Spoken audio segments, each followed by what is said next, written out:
Chapter 35. I have something for you, I hear a whisper behind me as we march back from the factory one evening. I turn my head and look straight into Rosa's smiling eyes. Rosa, where have you been? Keep marching, Riva. The guard is looking in our direction. I have not seen Rosa since that horrible day when poor Phage lost her mind. I have not seen Phage either. They say she is kept in the tiny sick room the doctor uses to help those unlucky enough to become sick here. The doctor is a former medical student with compassion for others. I often wonder what will become of Phage.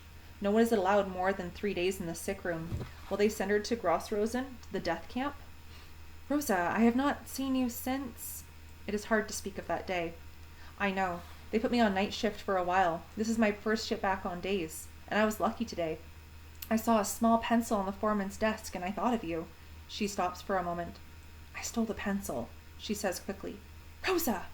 I whisper, horrified. I don't want you to be punished because of me. Why didn't you ask your foreman? You said he was a kind man. Oh, that one took sick. The new foreman? Well, let's say I can get into more trouble by asking him. Now, make good use of this treasure. She puts a small pencil in my hand. I press her hand warmly.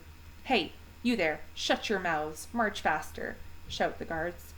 My heart is so full of joy. Their insults cannot touch me. I have a pencil. I want to shout for joy. I have a pencil. I have paper. I have friends. I am going to write again. The head count passes without incident. No one is punished today. I fly back to the barrack and gulp down my soup, all the time touching my pocket. It is still there. I slip into my bunk. I must write before they shut off the lights. My hands tremble as the pencil tip flows quickly over the brown pieces of paper, the paper collected so carefully by some girls in this barrack. I fold them smoothly to form a booklet, a friend. I am in a daze. I stare at the written words. They are real. They look back at me. I read silently. Camp Mittelstein, Germany, September 23rd, 1944. Riva Minska, number 55082. When my tormented heart can't take it anymore. Here is her poem that she's written. When my tormented heart can't take any more, the grief within rips it apart. My tears flow freely, they can't be restrained. I reach for my notebook, my friend. I speak to my friend of my sorrow. I share my anger, my pain. I speak to my friend of tomorrow, of a future we'll build once again. The pillars I build for the future to come, I knock down and build once again. I share all my dreams, share my hopes with my friend. Share the pain that is filling my heart. I feel at ease now. Tola, I whisper. I have a pencil. I wrote a poem on paper. Tola jumps up. Girls, Riva has a pencil. She wrote a poem. Read, Riva, read. She shouts, excited. Heads poke from the cubicles. Swollen red eyes stare at me, waiting.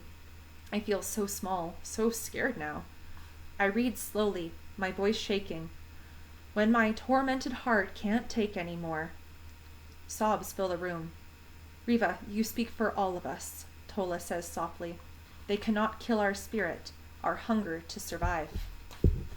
Chapter 36. Some days I am filled with hope, others despair takes over. I put my feelings on brown paper bags. I write poems. On Sundays, if we are lucky and no punishments are given, I visit the girls in the other barracks. I read my poems. Some girls cry, some listen silently. The cold, gray days of the season add to our hopelessness. Hungry, weak, beaten, we lie on the sacks of straw in our tiny cubicles. The days are so long. The work at the factory, the buckets of clay at the bunker, so fatiguing. They sap our last strength. It is hard to keep track of the days. I lie, staring at the yellowish rays thrown by one small light bulb in the room. I feel only emptiness. From the narrow opening of one of the bunks, a head pokes out. Sarah, one of the older girls, looks at the barbed wire fence beyond the tiny barrack window. Softly she says, Children, it is Hanukkah. More to herself than anyone there. Slowly the silence is broken. One by one, from the 50 wooden cubicles lining the walls of the barrack, heads slip out, eyes open in bewilderment. Hanukkah already? Rosa says. If I had my mama's latkes today, and with tears in her voice she adds, if I had my mama today. Memories of Hanukkahs with mothers, fathers, sisters, brothers start coming back. Memories of another life, a life almost forgotten. of families sitting around tables, singing songs, sharing latkes, lighting candles, retelling the miracle of Hanukkah, the miracle of the brave Maccabees and their fight for the right to live as Jews, their fight for religious freedom, memories of Hanukkah plays, of Hanukkah games. From the top bunk comes the start of a Hanukkah song. Oh, you tiny handle lights, stories you tell, stories without end. Slowly, softly, from all corners of the barrack, voices join in. You tell of many bloody deeds, of bravery and skill, of wonders long ago. Somehow strengthened, raising our voices higher, we all sing. When I see you twinkling bright, a dream arises brilliantly, speaks an old dream. Jews, there were battles you waged. Jews, there were victories, all so hard to believe. Suddenly, the guards pounding at the door brings us back to cruel reality. What is going on? Be still, she shouts, banging with her rifle at the door. Stop or I'll come in. We stop. A smile spreads over my face. The emptiness is gone. I feel happy. We, too, have just won a victory. I whisper softly to the girl next to me. Her hand touches mine. We press hands silently. Chapter 37. A throbbing in my finger wakes me. I feel hot. My face is covered with perspiration. My right hand hurts. Several days ago I cut my finger at work. The buckets have sharp edges. I have cut my hands before on the buckets, but this time my finger is swollen and throbbing. I must wait it out. I must not go to the doctor. She cannot help much. Who has any medical training among you? The commandant calls out one day during head count. No one answered. Well then, she said, her voice indifferent, her hand playing with her whip. You will not have any doctor. It does not matter to me. Still silence. Girls, please, don't be afraid. This is our only chance for medical help. Helen, the camp elder, said. A girl of medium height in her 20s stepped forward, with her shaven head and wrapped in a shapeless dress. Her wooden shoes clumsy on her feet. She did not look much like a doctor. I am a medical student, she says softly. I went to medical school in Budapest. The commandant looks her over sharply, smiling ironically. How many years of medical school do you have?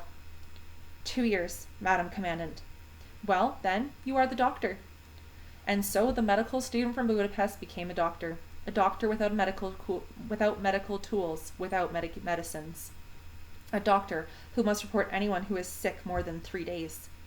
When we take stick, we stay away from her tiny sick room. We stay in the barrack, if possible. I close my eyes. I must hold out. I must not tell the doctor. It will heal. It is only a cut.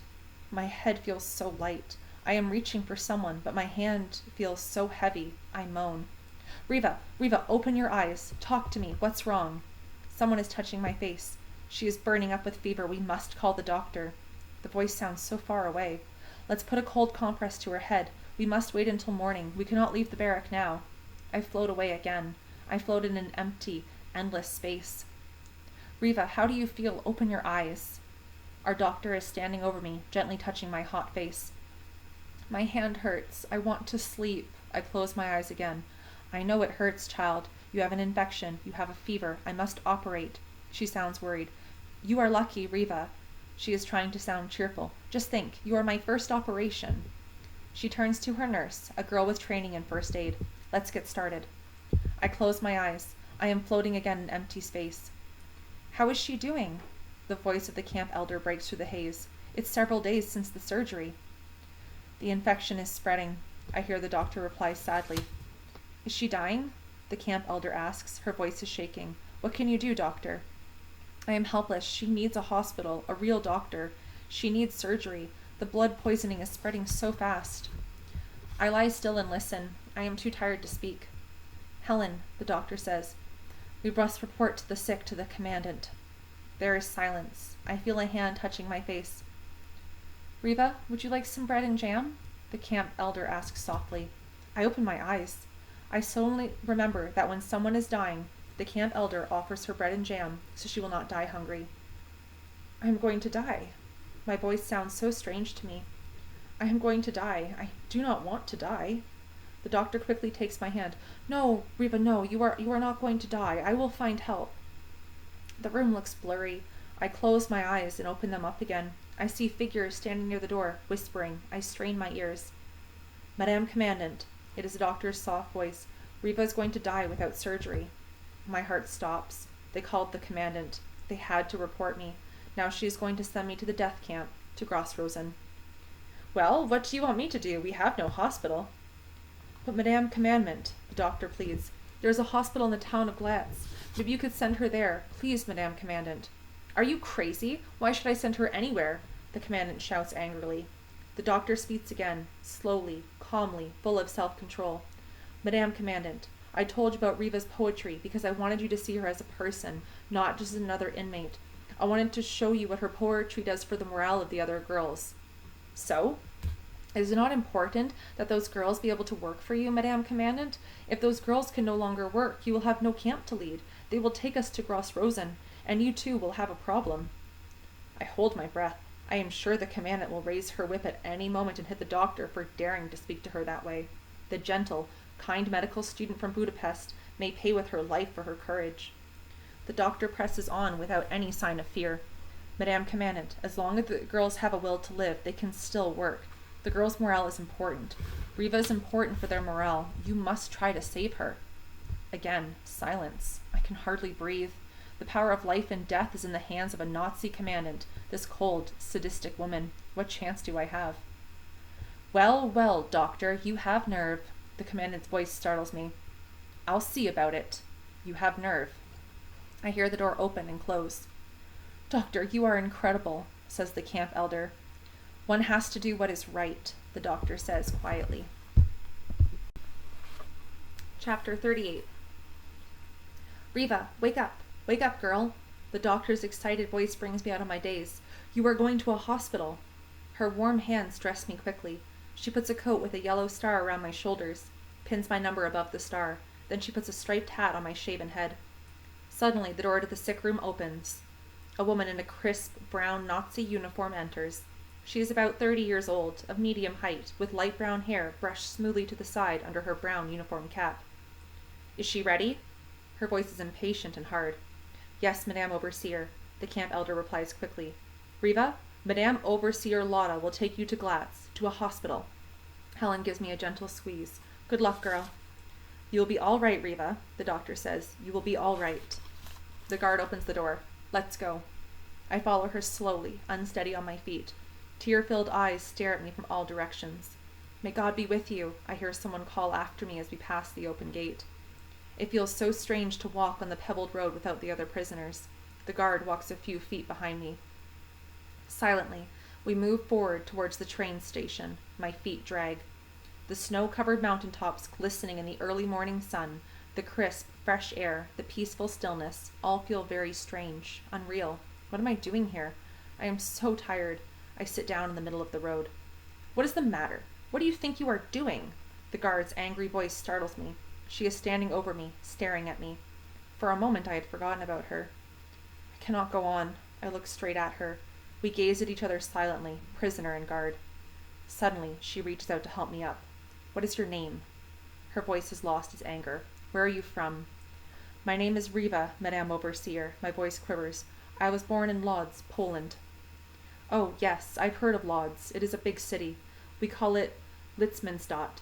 Is that right? Yes, Madame Overseer. Where is your family? Is there anyone from your family here at the camp? No, Madame Overseer. I am all alone here. My mother was taken away from the ghetto in 1942. My brothers and sisters, I do not know where they are now. If they are alive or... That is bad. I am sorry. She is human, I think. She did not hit me. She spoke to me. Under that brown Nazi uniform beats the heart of another human being. We walk side by side now, slowly, silently. At the station, the train is waiting for its passengers. I stare at the men and women in their bright, warm coats entering the train. How clean, how peaceful it is at the station. The guard motions for me to follow as she enters the train. Men, women, children, families are sitting together in the comfortable train, chatting, smiling, busy with their daily life. I stand in the corner, a pitiful creature wrapped in an old coat marked with the Star of David, a number, a blue and white striped hat.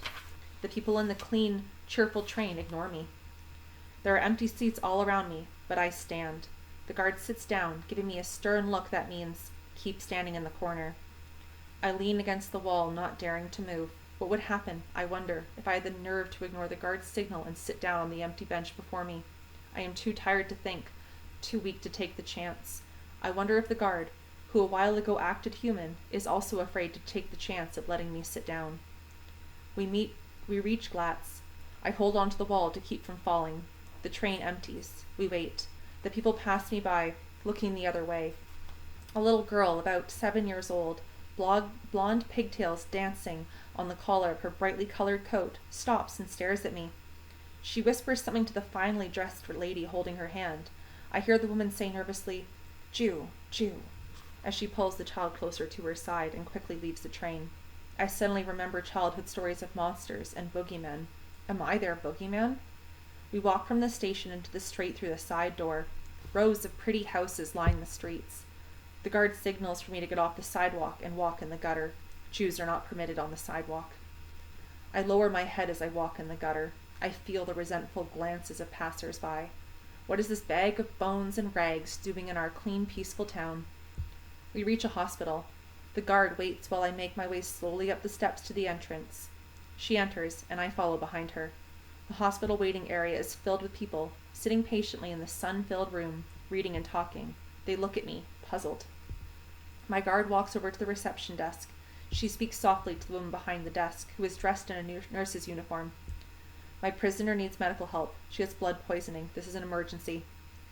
"Please wait," the nurse replies politely as she leaves the desk. She passes me by without looking at me. She returns after a short while. With her is a tall, blond man dressed in a white uniform. He introduces himself to the guard as the chief doctor. "My prisoner must have medical attention." The guard repeats her request. "This is an emergency." Her voice is strong and self-assured. The doctor looks at me icily. "My dear lady, we do not treat Jews. Please take her away from here." He turns and walks away calmly. "I am an SS officer, doctor." The guard raises her voice. The doctor turns. "I am an SS officer, and I have brought in a sick prisoner. She will die without medical care, doctor." "My honorable SS officer, our boys on the front are also dying. We do not treat Jews." Without another word, her face pale, eyes full of rage, the guard walks towards the door. I follow. The eyes of the silent onlookers chase me from this horrible place, where a doctor refuses to help a sick human being, and not a word of protest is uttered. I walk in the gutter again. The guard on the sidewalk. We reach another hospital. "Stay here, by the door," she says softly while she enters the hospital. My heart pounds each time someone stops to stare at me. My eyes glued to the hospital door, I wait. The guard finally appears in the doorway. I reach the verdict in her crimson face. No help for Jews. She curses under her breath. Idiots. We march on. My body is on fire, my mouth dry. I drag my wooden shoes in the gutter of this clean, quiet town. We stop several times at clinics, only to be turned away. It is late in the day. I wish the guard would give up and take me back to the camp. I have to use the bathroom. I must hold back. I feel tears gliding over my face. I just want to sleep, sleep, sleep. Chapter 39. We are in front of yet another hospital. I wait outside. The staring people do not bother me anymore. I sit on the stone steps of the hospital entrance. I do not care what may happen. I only want to close my burning eyes. Suddenly, I hear the guard's voice. "Riva, get up, please." I jump up, startled. I stare at her with dazed eyes. She called me by my name. "Riva, I found a doctor. We must wait until she is finished with her patients. She will look at you then. We may go inside and wait." Her voice rings with triumph. I follow her through the door, into the hospital. In the corner of the crowded waiting room there is an empty bench. She motions for me to sit. I sit at the edge of the bench, ready to jump at any moment, ready to be thrown out. But no one says anything. I slide back deeper into the wooden seat, breathing a little easier. The guard takes a seat across from me and unbuttons her coat. She looks at me. Our eyes meet for a second. I see the sadness in hers. She lowers her head. Most of the people around me are men in military uniforms, some without arms or legs. I feel sorry for them. I close my eyes. I am so tired. My head feels heavy as it wobbles back and forth. I am floating again. Suddenly, the shriek of sirens fills the air. The people in the waiting room move quickly and in orderly fashion towards the door marked "Shelter." The guard motions for me to follow her. We move with the others down the stairs to the bomb shelter and sit down. Some people have already turned to their reading. A woman calmly takes out her knitting from a huge bag. I always travel prepared for a long stay, she says to the young man sitting near her.